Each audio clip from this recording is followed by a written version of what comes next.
पदाधिकारी की बात बिना सुने आप हाउलड़ बचाओगे, न्यूसेंस क्रिएट करोगे डेलीगेशन की बात सुन के, तो वो गलत नहीं है, क्योंकि हम एक ही परिवार के सदस्य हैं। जो भी होगा मिल बैठ के बात करेंगे, लेकिन अनुशासन आपको बनाए रखना पड़ेगा। बिना माइक के अपन बात कर रहे हैं। साथियों, लगातार सचिवालय में अधिकारियों से मिलवाने की कोशिश की, लेकिन उन अधिकारियों से हम आए दिन मिल रहे हैं, वो आप देखते हो ना। हमें पता था उन अधिकारियों के पिटारे में क्या था। सबसे बड़ी बात यह है, मुख्यमंत्री जी से मिलने के लिए आपका संगठन 4 बजे पुलिस प्रशासन की परमिशन पूरी होने के बाद भी, और अभी भी परमिशनों की चिंता नहीं करता, 8 बजे तक आप यहाँ 7:15 बजे तक मुख्यमंत्री जी के पास हमारे संगठन का इस कार्यक्रम का मैसेज गया। उन्होंने स्पष्ट तौर पे कहा कि राज्यपाल महोदय का अभिभाषण है, उसका रिप्लाई मुख्यमंत्री जी दे सकते हैं। थोड़ा स्वास्थ्य ठीक ही हुआ है उनके ओएसडी ने कहा। जैसे विधानसभा आए तो कई विधायक उनके हालचाल भी जाने। मुख्यमंत्री जी ने संविदा कमेटी के अध्यक्ष माननीय बीडी कल्ला साहब को हमारी वार्ता के लिए नॉमिनेट किया। समय इसलिए लगा क्योंकि जब हम लोग पहुंचे तो मुख्यमंत्री जी का आना हुआ, तो मुख्यमंत्री जी जब तक बोल के नहीं चले जाएंगे संक्षिप्त रूप में सदन में, तब तक कोई भी मंत्री और विधायक वहां से एब्सेंट नहीं रह सकते। कॉन्फ्रेंस हॉल में बैठा के खुल के बात हुई, बाहर गाड़ी तक बात करते हुए आए मंत्री जी, लंबे समय तक एक एक बिंदु पर बात हुई है। कैसे आपको स्थायीकरण और ग्रेड पे सरकार देगी आने वाले समय में, कैसे शीतलन वाले साथियों की क्या टेक्निकल इश्यू आ रहे थे, एक एक बिंदु पर बात हुई। शीतलन वाले साथियों की जो समस्या आई थी, एसीएस महोदय पीके गोयल साहब का रिटायरमेंट था, अंतिम महीने में हमारी फाइल को वो किसी भी सूरत में नहीं निकालना चाह रहे थे। वो नहीं चाहते कि आने वाले टाइम में कोई रिटायरमेंट हो रहा हूं, मेरे पर कोई पीड़ा है। मंत्री जी ने, अर्चना अरोड़ा मैडम ने जैसे कार्यभार संभाला,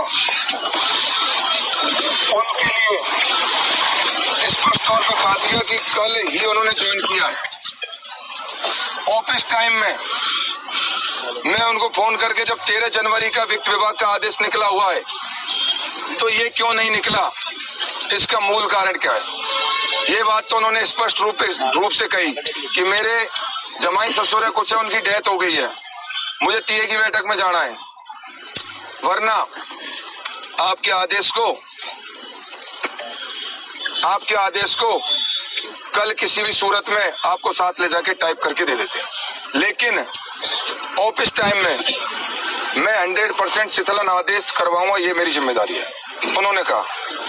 अब स्थायीकरण पर आ रहा हूं, इसलिए साथी सभी सुनना, उसके बाद में अपन स्थायीकरण के लिए उन्होंने कहा, बीडी कल्ला साहब हमारे लिए बहुत लकी रहे। जब हम पंचायत सहायक थे, 76 दिन महापड़ाव डाला, तब बीडी कल्ला साहब के साथ मुलाकात हुई, तो बीडी कल्ला साहब ने कहा कि आपको और आगे लेके जाएंगे, तो हम विद्यालय सहायक की सीढ़ी पर आए।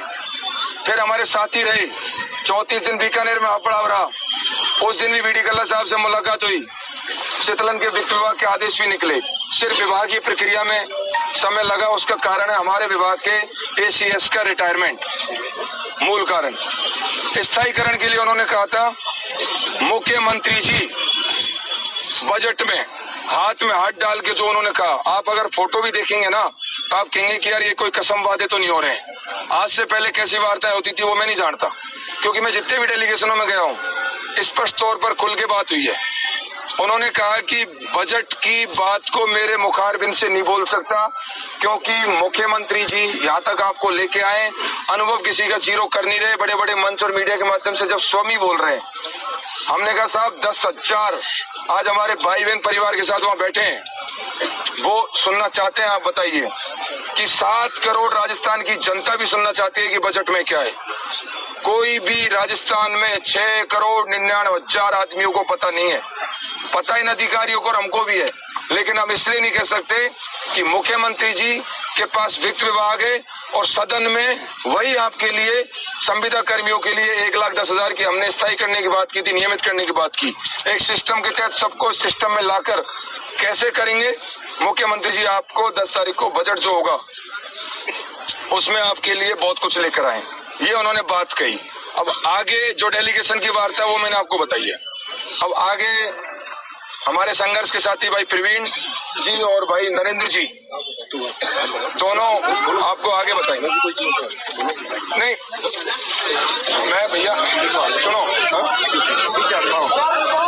अरे पूरी बात सुनो, कार्यक्रम समाप्त नहीं हुआ है।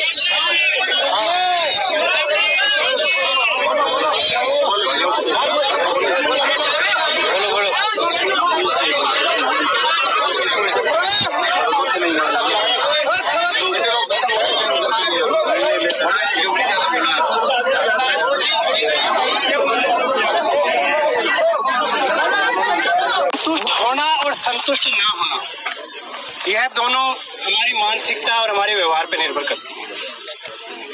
सरकारें हमें क्या देंगी और सरकारों से हमें क्या मिलेगा ये तो भविष्य के गर्त में है, लेकिन जिस तरीके से मंत्री जी ने पूरे विश्वास से हमें कहा है कि जब माननीय मुख्यमंत्री जी 1,10,000 कर्मचारियों की इस कॉन्ट्रैक्ट रूल में ले रहे हैं और नियमित करने की घोषणा कर रहे हैं, करेंगे। और अब तो उन्होंने ये भी बोल दिया कि किसी भी कर्मचारी का अनुभव भी सुनने नहीं होगा, घबराने की जरूरत नहीं है, चिंता ना करें। तो साथियों